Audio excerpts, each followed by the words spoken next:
welcome back to Googie's Kitchen, and if you are new here then hello and welcome. My name's Alexis and today I want to show you how to make my Nan's horrible cakes. Now you might be thinking, why Nanny's horrible cakes? Well, let me explain. My Nan wasn't the greatest cook. She much preferred to be in her garden than she did cooking, but when she did cook, she used to love cooking things like cakes for her grandchildren and her family. And this is one of those recipes that I have very fond memories of. So why Nanny's horrible cakes? Well, one day she brought some round for my dad to try, and my dad was eating it and he said to her, "Oh, these are delicious, Lil. What have you put in them?" Because my dad was really interested in food and he loved cooking, so he always took an interest in what people had cooked. And my Nan, I don't think she could quite remember what she'd put in them, so she just said, "Oh, I just chuck anything in, Sam," like that. So my dad was then imagining her sweeping up the floor and putting it into the cakes and stuff. So he then nicknamed these cakes Nanny's Horrible Cakes. And it's a name that's stuck in our family. We still say it now when we're telling stories of Nanny and her horrible cakes. We always say Nanny's Horrible Cakes. So when I was writing my recipe book, which is dedicated to my dad, it has mostly my dad's recipes in it. I had to include my grandmother's horrible cakes in it because it's one of those that still makes me smile today.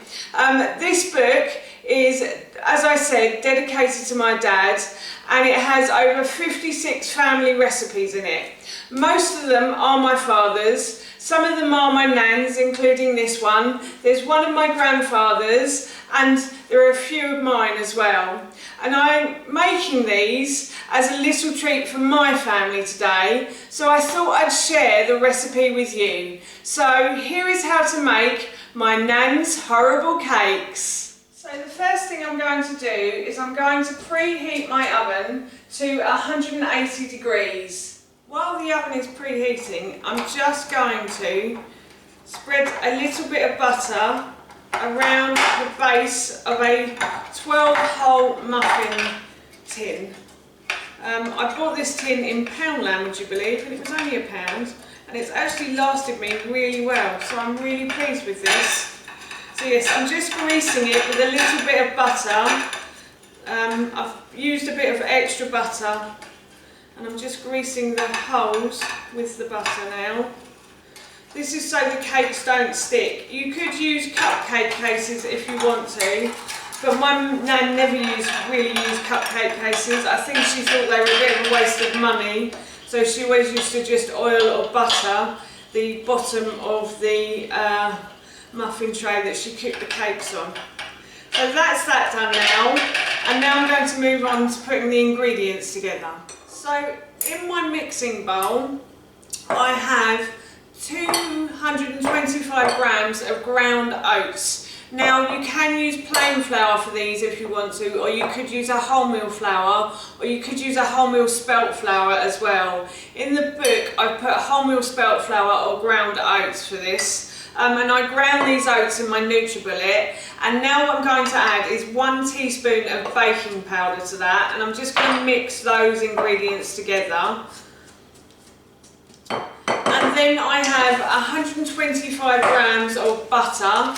In the recipe I've put butter or ghee, so please use either. I haven't tried making these with coconut oil, so I'm not too sure how that would work. But if you want to have a go, then please let me know in the comments below if it works out okay. And I'm just going to chop the butter into cubes, and I'm going to put it in with the flour, the oats, the ground oats, and then I'm going to mix these two together until this resembles breadcrumbs. So I'm just going to mix with my fingers now until it all resembles breadcrumbs.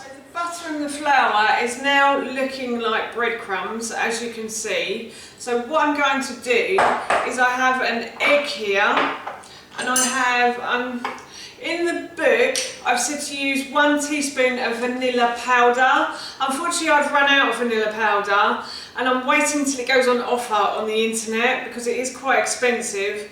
So instead I'm going to use a teaspoon of vanilla extract instead, and I'm going to add that to my egg. I'm just going to scramble this egg, so I'm just going to go and get a fork, if you'll excuse me a minute.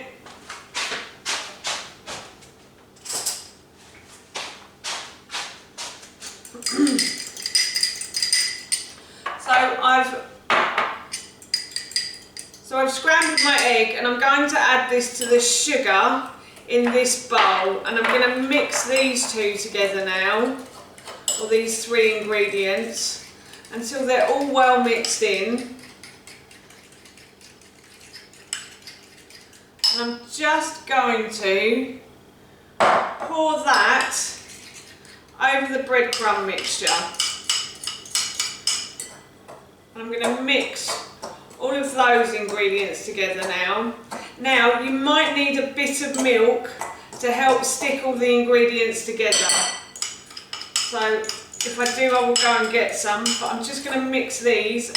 And I'm also going to mix in some grated carrot to this as well. This is an idea that my grandmother got from my cousin's other grandmother, if that makes sense. So their paternal grandmother. So yeah, she always used to make a carrot cake, and my nan thought it'd be a really good idea to put carrot into her cakes, and it did actually taste really nice. We all thought it was really yummy. And then you also need about 100 grams of raisins as well, and that was 1 carrot I put in, finely grated as well.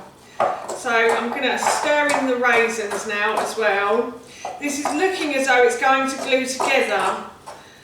These are rock cakes, so they will be quite solid little cakes. They're not like, it's not like a batter mix, kind of. It's more of a dry cake mix than anything. So yes, this is looking perfect now. All of the ingredients have mixed together really well. So I'm going to go and grab my muffin tray now. So I've grabbed my muffin tray, and I've got a spoon as well, and what I'm going to do is I'm just going to spoon out some of the mixture into the muffin tray and try to make it look as cake-like as possible. I think I'm going to have to put that back there a minute. That's it. So I'm going to just spoon in the mixture into each individual hole now. So that's the mixture spooned into each of the individual holes in this muffin tray, and now what I'm going to do is I'm going to put this into the oven for about 15 to 20 minutes, and then I'm going to check on them after about 15 minutes. So I've turned my oven off, and I am going to put a skewer in to see if these are cooked. Yeah, it's coming out clean. So these are perfect, and they're lovely and golden brown as well. I've got a raisin on the end of the skewer now. So I'm going to put these aside now and leave them to cool, probably for a good half an hour or so. So my cakes have cooled beautifully, so now what I'm going to do is I'm just going to take these out from the muffin tray. They're not completely cool, but they are cool enough to touch, and I'm going to leave them on the muffin tray until they've cooled completely on the cooling rack. Sorry, I'm going to leave them on the cooling rack until they've cooled completely now. They are beautifully soft as well, and they smell delicious too, so I'm really looking forward to trying one of these, and I'm sure when my husband and son get home they're going to devour one of them as well, or two maybe. And that's it. That is my nan's horrible cakes made. So that's how you make my nan's horrible cakes, and that recipe, as I mentioned earlier, is in my cookbook Gifts from Grandpa, which is available to buy on Amazon, and I will link it in the description box below for you, and I'll also link the recipe in the description box below too. I'm off to enjoy one of these this afternoon with some jam and butter, and hopefully a nice cup of tea too. These are absolutely yummy, and I'm really looking forward to that. So that's it from me. Thank you so much for watching. Please feel feel free to give me a big thumbs up if you enjoyed this video, and please feel free to leave any comments below, and please don't forget to hit that subscribe button. See you all soon. Bye.